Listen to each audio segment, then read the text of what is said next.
Laurent Roland, Tonneikes, les quotidiens ont abordé plusieurs sujets d'actualité ce matin. On va démarrer par un tout premier fait d'actualité. D'ailleurs, c'est celui de ce jour, sinon c'est l'actualité du jour, puisque justement, pour ce qui est des législatives de 2023, le contentieux électoral est toujours en cours. Les 7 sages, sinon les 6, désormais reçoivent donc requérants et élus aujourd'hui pour à nouveau essayer de décompter tout ceci. Oui, je crois que c'est la deuxième partie, en tout cas, du contentieux électoral. La première partie, on a vu comment est-ce que ça a fini la semaine écoulée, la semaine dernière. Pardon. La première partie est déjà caduque. Elle est déjà caduque. Alors, donc, nous sommes en plein dans la deuxième partie et on espère bien que les démocrates auront raison. Il s'agit de cette postes de candidats élus de la mouvance présidentielle, ces postes-là qui sont en jeu parce que... Donc, il y en a 2 dans la 6e. Oui, et donc c'est 2 ou 1. C'est 1 en fait.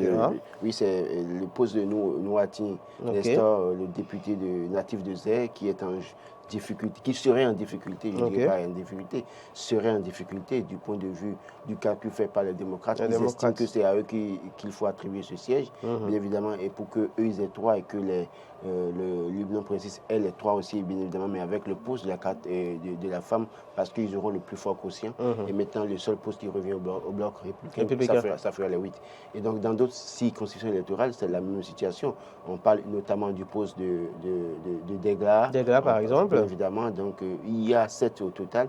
Et on attend de voir qu'est-ce que les sages vont décider aujourd'hui. Les 6 sages désormais. Les 6 sages désormais. Diront aujourd'hui. L'essentiel, c'est que la meilleure décision soit prise pour rehausser l'image de notre démocratie et que ceux qui ont tort puissent peut-être, en tout cas, soient condamnés, bon, pas pour autant condamnés, mais que ceux qui ont raison retrouvent leur siège, les sièges pour les élus de leur parti dans une certaine mesure. Toujours est-il que, est-ce que les preuves que les démocrates ont pu déposer vont convaincre les sages de la Cour constitutionnelle? C'est là la question. Bien sûr. Sachant bien que cette Cour, avant les élections, a surpris plus ou moins plus d'un en décidant que les démocrates en permettant justement aux démocrates d'aller aux élections de participer à ces élections. On attend de voir si cette Cour continuera à faire son travail de façon impartiale ou pas. De toute façon, c'est le dernier recours. On doit pouvoir continuer à leur faire confiance et estimer que les uns et les autres puissent avoir raison quand ils sont dans leurs droits. Parlons toujours législative. Allons à la une cette fois-ci du quotidien Info Matin. C'est en rapport avec les législatives. Femme de caractère, femme de poigne, 9e législature. Qui pour remplacer Roselyne Vieira-Soglo? Bon, je ne pense pas qu'on puisse avoir un profil de femme pour remplacer cette dame. Elle est irremplaçable à mon avis. Roselyne Vieira-Soglo, c'est cette dame qui a marqué notre démocratie depuis 1990 jusqu'à la date de son décès. Et malheureusement, je ne vois pas une poigne de femme, en tout cas une femme, ce profil de femme capable de la remplacer. Vous allez peut-être voir dire que certaines, la femme peut-être qui est élue tête de liste pour les démocrates, puisque c'est le parti peut-être sur lequel peut-être les populations comptent pour avoir réclamé, dénoncé cette chose à l'Assemblée nationale. Mais est-ce que cette femme élue pourra avoir... D'ailleurs, même quand vous regardez la majorité des femmes, 14 pour l'Union progressiste. Et donc, 7 pour les autres. Oui, qui parmi ces femmes de l'Union progressiste peut avoir le courage d'affronter Patrice Talon? Je pense que en l'état, pour le moment, on n'a pas encore une dame pour remplacer une femme qui peut remplacer cette dame. En tout cas, ça, c'est mon avis. Ça aurait été peut-être une Marie-Élise Bédot, députée, que je pourrais être sûr que oui, elle peut remplacer cette dame, parce qu'elle a la carrure dans une certaine mesure. D'abord, même avocate aussi, comme Roselyne Vieira-Soglo, donc bien évidemment de regretter mémoire. Donc, je ne pense pas qui est... D'ailleurs, même on a vu la 8e, qui a pu remplacer cette dame. Vous avez vu, hein? Bien sûr. Parce que la 8e législature. Oui. Qui vous avez vu remplacer cette dame? Est-ce que c'est Sophia Tchanou? Non, je ne pense pas. Elle y va pour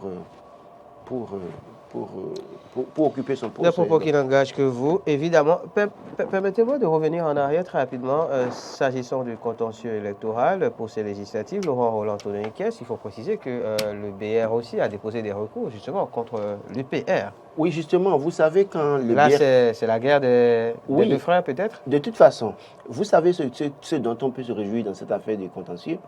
Le simple fait que les démocrates, les BR aussi déposent des recours contre l'UNOPO, ça montre, ça donne peut-être quelque part d'éléments, de preuves pour les membres du Parti des démocrates, comme quoi, oui, réellement, ce qu'ils sont en train de dénoncer, c'est que de l'autre côté, ceux qui sont de la même... pas totalement caduque. Voilà, n'est pas totalement caduque. Et ceux qui sont ceux qui sont de la même famille que cette formation politique, on arrive à reprocher aussi des choses à cette formation politique. Vous savez que dès les premières heures, en tout cas après les résultats, on a vu des formations de la mouvance présidentielle dénoncer un certain nombre d'irrégularités, notamment de fraude, bien évidemment. Et je crois que quand on lit ces récriminations contre l'une des formations majeures, de la mouvance présidentielle, c'est que, quelque part, et que les démocrates et certaines formations qui revendiquent une certaine chose n'ont pas totalement tort. Parce que si entre eux déjà, des gens qui sont de la même famille, un frère vient dénoncer un autre frère, en griffe le petit frère ou bien le cadet vient dénoncer le grand frère, c'est que celui qui est... Ils sont de la même, parce qu'on dit les oiseaux de même plumage peut-être. Non, les partis siamois, c'est ce qu'on nous a dit. Oui. D'accord. Donc si les partis siamois, l'un des jumeaux siamois dénonce son frère, c'est que le demi-frère, le frère consanguin, a d'éléments de raison valable de continuer à accuser l'un des frères siamois pour dire, écoutez, il y a mal donne. Je crois que ce sont des éléments sur lesquels la Cour doit pouvoir faire très attention, parce que si les preuves brandies par les démocrates dans une certaine mesure viennent conforter la position des démocrates, la Cour serait en tout cas dans une certaine mesure en difficulté pour passer à côté. Les sages ne feront que leur travail et dire ce qu'il faut dire. D'ailleurs, en parlant du caractère caduc des documents demandés par... oui, c'est le terme du moment. La caducité. Permettez qu'on en use et qu'on en abuse, si vous le voulez. Oui, parlons donc de ce caractère caduc. Michel Alopo a fait une sortie, notamment estimant qu'il n'était pas du ressort de la Sénat de juger de la caducité des documents. Oui, j'ai suivi cette déclaration, en tout cas ces propos de Michel Alopo ce matin. Oui, vous savez, la Sénat fait son travail. Nous ne sommes pas là pour donner une leçon de la Sénat. Vous savez que celui qui est président de la Sénat, quand il quittait le ministère de l'Intérieur et que les gens ont dit qu'il avait mal géré le personnel, il a dit haut et fort, c'est pas moi qui le dis, qu'il est un vétérinaire et qu'il n'a pas fait gestion. Il n'a pas fait gestion, donc on peut comprendre. Donc il est un vétérinaire. Et dès les premières heures, allez voir les vidéos de Saka Lafia, la première déclaration qu'il a faite quand il a été installé président de la Sénat, il disait, en tout cas, pour paraphraser ce qu'il disait, c'est qu'il s'en remettait à Dieu, pour l'aider, pour que les élections se déroulent bien. Ça veut dire que quoi? Tout ce qui se passe, le monsieur vous dit clairement, c'est pas mon job en réalité. Donc, vous me confiez un job, je fais ce que je peux faire, et je continue mon chemin. Oui, mais à quel moment est-ce qu'on l'oblige justement à accepter de faire un job qui n'est pas le sien? Mais écoutez, qui peut gagner Télémillion et refuser? D'accord. Donc si on vous donne un jackpot tout à l'heure, là, vous allez refuser?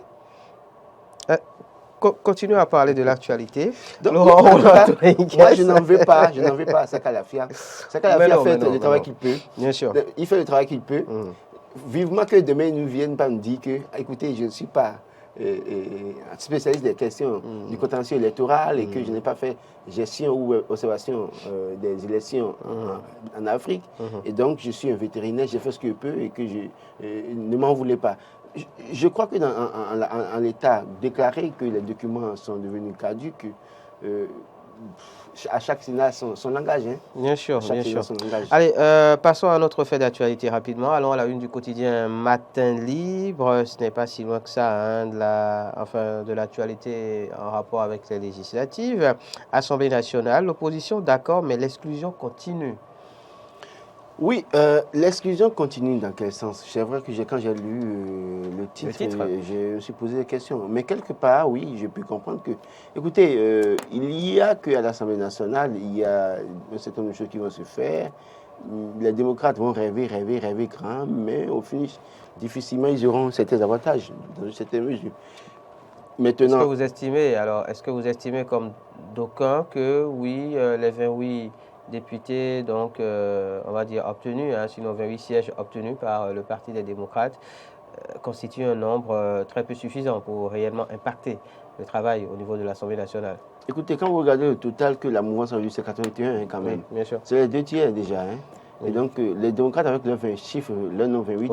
Au-delà même des 2 tiers, je pense qu'on est dans les 3 quarts pratiquement. Oui, voilà. Et donc, quand on regarde le nom des démocrates, ils ne peuvent rien faire. Je me suis amusé à le dire ici. C'est-à-dire, Patrice Talon avait 81 députés. En tout cas, sur les 83, l'année de 2019 à 2023, où 200 décédés, c'est qu'il avait 81 députés acquis à sa cause. Et donc, il revient, il s'en sort maintenant avec 81. Si la Cour constitutionnelle, si la Cour constitutionnelle ne prend pas une décision contre, en tout cas, qui défavorise l'Union progressiste et le BR, et donne plus de députés encore aux démocrates, c'est que Talon s'en sort toujours avec 81 députés qui ont fait le travail job pour lui, de toute façon, qu'on ne le veuille pas. Donc, les 28, oui, c'est une chance pour les démocrates d'avoir au moins 28 députés aujourd'hui. Ces 28 députés qui pourront peut-être travailler à faire bouger les choses et à plus mobiliser les populations, à plus travailler pour qu'en 2026, ce soit un vrai match, en tout cas une vraie compétition. Sinon, quand l'État, ils sont à l'Assemblée nationale, ils n'auront pas de force. Ils vont malheureusement dénoncer, mais ils vont souffrir, ils ne pourront rien faire malheureusement. Gascani Info nous parle ce matin, Laurent Roland Tonenquez, de la politique au Bénin, le grand retour de Lazare Seroueto. On en parlait hier. Oui, le grand retour, oui. Lazare Seroueto, il fallait vraiment être élu. Que vous vous souvenez qu'il a été ministre du Commerce dans le premier... Oui, sous Mathieu... Non, ministre de l'Agriculture sous Mathieu. Mais sous Talon, maintenant, il a été déjà, dès le premier gouvernement, il était ministre du Commerce. Et donc, il y a eu un certain nombre de situations qui ont fait qu'il a dû être éjecté du gouvernement. Mais il est resté fidèle à sa fonction politique. Il est resté fidèle au chef de l'État. On sait que, bien que n'étant pas ministre au gouvernement, il était très efficace sur le terrain pour Patrice Talon. Je ne dirais pas certaines choses sur un plateau, mais c'est que Lazare Seroueto était très efficace, très dynamique sur le terrain pour Patrice Talon. Et il est commis à d'autres tâches, bien évidemment. Et donc, il revient maintenant face à l'Assemblée nationale, qu'il vous souvienne qu'il avait été député avec force clé. Justement. Et donc, oui, il retrouve l'Assemblée nationale. C'est peut-être... je dirais, est-ce que c'est remontada? Non, mais une renaissance ou bien un renouvellement, en tout cas, à l'Assemblée nationale. Je ne sais pas quel mot utiliser pour lui, mais toujours est-il que c'est un politique qu'il faut craindre. Lazare Seroueto, silencieux mais redoutable. Il faut vraiment le craindre, il faut faire très attention avec lui. Et donc, à l'Assemblée nationale, on a peut-être des gens aujourd'hui qui ont la tête sur les épaules, qui savent parler politique et qui savent agir politique. Et Patrice Talon a besoin des gens comme ça sur le terrain. Et je dis, c'est des jeunes aujourd'hui il n'est plus jeune, qu'il m'en excuse, mais je continue de l'appeler jeune, sachant que chez nous, les acteurs politiques sont jeunes jusqu'à 80 ans. Allez leur poser la question, ils vous diront qu'ils sont encore jeunes. Quand bien même on les a dégagés de la tête des formations politiques, ils sont encore jeunes dans leur retraite, dans leur maison de retraite. Donc, quelque part, Seroueto jeune déjà a été très utile pour sa communauté. Je ne trahis aucun secret en disant que c'est quelqu'un qui était au chevet de la veuve de l'orphelin, qui assistait certaines personnes dans sa localité, qui était très présent dans le cœur de ses frères et sœurs. C'est vrai qu'après l'avènement de Boni Yayi avec Papa Bonheur a été assez redoutable pour certains, quoi qu'on dise. Ça fait que ces personnes ont dû se ranger pendant un moment. Mais fort heureusement, c'est les premières personnes qui, bien que n'ayant pas grand moyen, sont allés chercher Patrice Talon, ont porté Patrice Talon, et Patrice Talon a été élu. C'est une grâce pour eux, ils n'ont qu'à en profiter. Parlons d'autre chose, mais tout à fait autre chose à présent. Quoique finalement, on est toujours dans l'actualité en rapport avec les législatives. Le Béninois libéré, Laurent Roland Tonenquez, qui n'en démord toujours pas avec cette crise au sein du parti MPL et qui titre ce matin 300 millions de francs CFA est plus perçu par le MPL qui sème la tension dans le pays. L'affaire va-t-elle mourir comme ça au commissariat? Si le procureur de la République fuit le dossier, c'est qu'on veut empêcher le peuple de savoir ce qu'il celui qui a remis les sous. À quel jeu joue le Béninois libéré? Justement. C'est ça ma question. Parce que c'est le Béninois libéré qui a écrit que l'argent aurait été pris chez un Libanais. Sachant bien que d'autres personnes ont d'autres sources, d'autres preuves que l'argent ne venait pas de Libanais, que l'argent venait bien évidemment peut-être d'autres compatriotes qui jouent à un jeu avec le MPL. Je ne vais pas citer des noms, mais c'est le Béninois libéré qui allait sortir un article pour défendre les gars, pour dire qu'ils ont pris l'argent à Lomé. Est-ce que c'était une manière pour de camoufler la source, de ne pas permettre aux gens de connaître la source. La véritable source. La véritable source, bien évidemment. Et le Béninois libéré qui revient en cause du dossier. Oui, c'est vrai que ça ne devait pas finir comme ça. On doit pouvoir nous dire qui a donné l'argent. La loi est claire dessus, la charte des partis politiques est bien claire dessus. Que les gens aillent lire, ce n'est pas moi qui le dis. Qu'ils aillent lire la charte des partis politiques et que toutes les formations politiques sachent que, dans une certaine mesure, on prend de l'argent chez X ou Y. On doit pouvoir avoir le courage de citer son nom dans une certaine mesure pour que nous puissions savoir qui fait quoi, qui finance quoi dans ce pays pour que ça ne tombe pas sur la tête des Béninois à un moment donné. C'est très important. Les combines que les acteurs politiques sont en mesure de faire pour sacrifier l'intérêt du peuple, pour sacrifier le développement de notre pays, je pense qu'il faut commencer par faire jouer la carte de la transparence pour qu'on sache qui est qui et qui fait quoi. Je crois que c'est de l'ordre normal des choses que quand vous prenez l'argent, c'est vrai qu'on vous dira que certaines personnes qui financent les opposants ne voudraient pas parler parce qu'ils craignent les représailles. Mais un député nous a dit que, Nourina Tchad a dit que Yahi Bouni a donné la caution. Est-ce qu'on a voulu? C'est vrai qu'on dira que on ne peut pas dire attaquer pour autant Bouni Yahi. Mais qu'on n'utilise pas enrichissement illicite ou blanchiment d'argent pour financer les formations. Je ne dis pas que c'est ça, mais que toutes les formations sachent, que ce soit l'UPR. C'est pour cela d'ailleurs qu'il faut que toute la vérité soit dite sur voilà, que ce soit l'UPR. On sait que l'UPR, ils ont le financement public. On sait que ils ne seront pas d'accord, mais on sait que Patrice Talon peut leur donner de l'argent. Parce qu'ils sont ses poulains, bien évidemment. Et on sait que le BR peut avoir un soutien financier de Patrice Talon. Parce que toutes les fonctions de la majorité présidentielle ont toujours eu le soutien du pouvoir en place. C'est un secret de polichinelle. Le Moël Bénin, par exemple, qu'ils nous disent, par exemple, où est-ce qu'il a son argent, qu'il lui donne l'argent. Parce que chaque Ayadji, en l'État, il gagne combien? Mais avec ce qui a été déployé pendant la campagne, où a-t-il pris l'argent? Bien évidemment. C'est très important qu'ils le disent. N'oubliez pas que c'est une formation aussi de la mouvance présidentielle. Donc si c'est Patrice Talon qui leur donne de l'argent, non, parce que ce que je dis, c'est très simple. L'UPR a des élus. Le BR a des élus. Au-delà de tout, il peut bénéficie aussi du financement public. Il peut vous dire que c'est le financement public. Voilà. Maintenant, si Ayadji n'a pas de financement public, qui lui a donné les moyens, qui nous le disent clairement, d'accord? Et si c'est la cotisation des citoyens, sachant que les militants ne cotisent pas, même l'UPR et le BR, s'ils doivent être honnêtes, ils vous diront que les militants qui ne cotisent pas, bien évidemment. Que l'UDBN nous dise qu'ils financent ces sorties. Quand bien même, on sait que l'UDBN est dirigé par une dame qui a les moyens, mais qu'on dise clairement combien cotisent les citoyens, les militants, combien donne le président délégué du parti, en tout cas qui a été candidat bien évidemment dans la 6e circonscription électorale, combien met dans la balance, combien tel ou tel acteur met dans la balance. Est-ce qu'il y a des mécènes quelque part qui envoient de l'argent? Qu'on nous le dise. Pareil pour le FCBE, ils ont eu le financement public, mais est-ce que cela a suffi pour faire la campagne?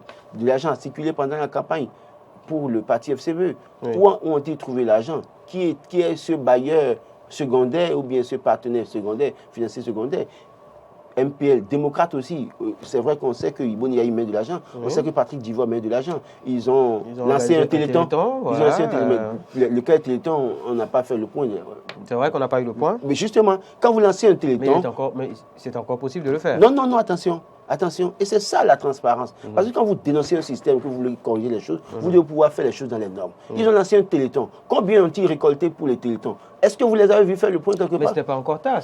Mais c'est bien tard. Les élections sont passées. Oui. Quand vous faites les télétons... On est en plein règlement du contentieux électoral. Non, je ne suis pas d'accord avec vous. Permettez peut-être que le parti finisse avec tout cela avant que de faire le point. Non, justement pas. Parce qu'ils ont fait le téléthon dans quel cadre? Pour la mobilisation des dossiers à déposer et pour la campagne. Pour la campagne. D'accord. Cela suppose qu'avant d'aller même en campagne, on aurait pu nous faire le point du téléthon pour dire ceux qui ont donné, voilà ce qu'on a pu récolter. Bon, c'est vrai, on peut peut-être leur accorder cette situation atténuante. Oui. Le contentieux finit, qu'ils nous et disent, après on fait le point. combien les Béninois leur ont donné. On justifie l'utilisation qui en a été faite. Qui en a été faite. Je crois que c'est de ça qu'il est question. Pour qu'on sache maintenant quelle catégorie d'acteurs politiques nous avons aujourd'hui. Concrètement. Et qui veulent nous conduire. Est-ce que c'est dans le virage qui veut nous, en tout cas, déclin qui veut nous conduire, ou bien c'est pour un lendemain meilleur? D'accord, tout à fait autre chose à présent. Laurent Roland, Tony Kess, non, pas vraiment, c'est pas possible, non, je blague. Là, vraiment, c'est tout à fait autre chose, mais vraiment tout à fait autre chose. On reste à la une du quotidien, le Béninois libéré, qui parle de réforme dans le secteur de l'enseignement supérieur. Laurent Roland, Tony Kess, on veut tout voir maintenant. Il s'agit donc de la délégation au contrôle et à l'éthique dans l'enseignement supérieur et le Béninois libéré qui poursuit la prison ou la radiation pour les enseignants à l'érection. Facile, les paresseux et les absentéistes. Oui, écoutez, les gens doivent commencer par maîtriser leur libido. Hein. Vous n'êtes pas enseignant pour brandir votre braguette chaque fois allant contre les filles, enfants d'autrui. Et vous savez, les professeurs qui ont l'érection facile, la plupart du temps, en tout cas, j'ai fait l'université. Ah bon? On n'était pas au courant. Pardon? On ne le savait pas. Que quoi? Vous aviez fait l'université. Attendez, vous l'apprenez ce matin. Non, mais c'est ça que vous n'étiez pas étudiant. Non, en fait, je voulais aborder un aspect de la chose. Oui. Vous savez, j'ai connu des enseignants, en tout cas des professeurs d'université, qui n'aiment pas du tout qu'on s'approche de leurs filles. De leurs filles, Ah, mais je peux, si j'avais la possibilité. C'est vrai que le voleur n'aime pas être volé. Si j'avais la possibilité de citer des noms, je citerais des noms. Mais malheureusement, le voleur n'aime pas être volé. Je ne veux pas créer cet incident. Mais je connaissais des enseignants du supérieur dont les filles faisaient la faculté avec nous, mais attention, ils ne peuvent pas vous voir avec. On ne s'en approche pas. Mais si vous vous approchez de leurs filles et qu'ils arrivent à identifier votre nom, vous aurez votre licence en première année. Carrément. Mais c'est les mêmes personnes-là qui courent derrière les filles d'autrui, qui sont prêts à en faire ce qu'ils veulent. Je crois qu'il faut commencer à sanctionner durement, très dur. C'est vrai, vous pouvez, une étudiante peut arriver à prendre un enseignant comme époux. C'est possible. C'est possible, tout peut arriver. Mais que ce ne soit pas, je dirais, des échanges, c'est-à-dire que le sexe contre les nôtres, le sexe contre les avantages. Si vous voulez vous mettre en relation, vous mettez en relation de façon claire. Tout le monde sait que telle étudiante est en passe d'être épouse de tel professeur. Et vous le déclarez ça. Personne ne vous en voudra parce que c'est votre vie, vous décidez. Mais si c'est parce que vous, jeune fille aussi, vous n'avez rien dans la tête et que vous êtes à l'université pour faire votre bling-bling, mettre les fossiles, mettre les 10 cm de dongle sur vos doigts dans une certaine mesure, porter les hauts talons, porter les mini-jupes, les tenues sexy pour venir à l'Assemblée nationale, à l'université, le parallèle entre l'université pour déstabiliser les professeurs et que les professeurs aussi doivent tomber dans ces pièges. Je crois qu'il faut faire le ménage des deux côtés. Il faut faire le ménage des deux côtés et maintenant pour que l'université soit véritablement ce rôle de savoir plutôt que d'être le rôle de la débauche. Et que les enseignants justement du supérieur servent véritablement de modèle aux étudiants, puisque là on parle d'érection facile, mais on parle également des paresseux et des absentéistes. Oui, il y en a plein parmi eux qui ne viennent jamais présents. Oui, il y en a qui ne viennent pas au cours. Qui envoient après donc des 3 mois après, ils envoient des documents et vous devez lire. Il faut photocopier, débrouillez-vous, allez composer. Ou soit on envoie un assistant, c'est-à-dire que c'est lui qui prend l'argent, mais c'est l'assistant qui vient faire le cours. L'assistant est défrayé sûrement par après, enfin, on suppose. Oui, mais je ne sais pas. Mais de toute façon, il y en a qui ne viennent pas et qui sont super occupés, qui envoient les assistants. Et les assistants sont parfois aussi, malheureusement, certains parmi eux sont des intermédiaires. Bien sûr, vous savez. Pour ce qui est donc de l'érection facile, enfin, comprendra qui pourra. Voilà, donc je crois qu'il faut faire le ménage. Il faut sanctionner sans état d'âme, je suis d'accord. Tous ceux qui ont une érection facile, c'est quel qu'en soit le domaine, qu'on commence par les sanctionner avec la fermeté pour préserver nos filles. Moi, je ne dis pas parce que j'ai une fille, mais je le dis parce que je vois la peine de ces parents qui sont peut-être dans un village, le parent qui a mis du coton, qui difficilement a pu avoir un bénéfice à la fin de l'année, envoie sa fille à l'université, loue un bâtiment où il y a de la surenchère dans la zone de Zoubadje et autres, les étudiants. Le parent s'échine à envoyer de l'argent pour sa fille, s'échine à envoyer des vivres à sa fille. La fille étudie malheureusement et un quidam, parce qu'il est enseignant, va dire à la fille, si je ne couche pas avec toi, tu ne vas pas soutenir. Si je ne couche pas avec toi, tu ne vas pas passer. C'est désolant. Et je crois qu'il faut arrêter ça une fois pour toutes. Tous ceux qui tomberont dedans, il faut les radier plus loin simplement pour servir de leçon à d'autres. La fille peut être consentante, et j'insiste là-dessus, et accepter peut-être les avances d'un enseignant, jeune ou vieux, c'est leur problème, mais que ce ne soit pas un élément de chantage pour arriérer nos filles qui ont de la matière. Il y a des filles qui ont étudié, mais j'ai connu des filles qui, en troisième année, ont dû raccrocher. Et pourtant, elles étudient, elles sont intelligentes. Et parfois, celles qui n'ont rien dans la tête, c'est elles que vous voyez au bout du rouleau, qui disent avoir le diplôme, mais vous vous exprimez avec elles, elles sont incapables de faire une phrase, verbe, sujet, verbe, complément, incapables de le faire. Je crois que c'est des choses à sanctionner. Et c'est très certainement pour corriger tout cet ensemble de choses que cette délégation au contrôle et à l'éthique a été mise en place par le gouvernement. Merci. C'est moi. Laurent Roland, Antonin Iquès. Merci aussi à vous de nous avoir suivis, amis téléspectateurs.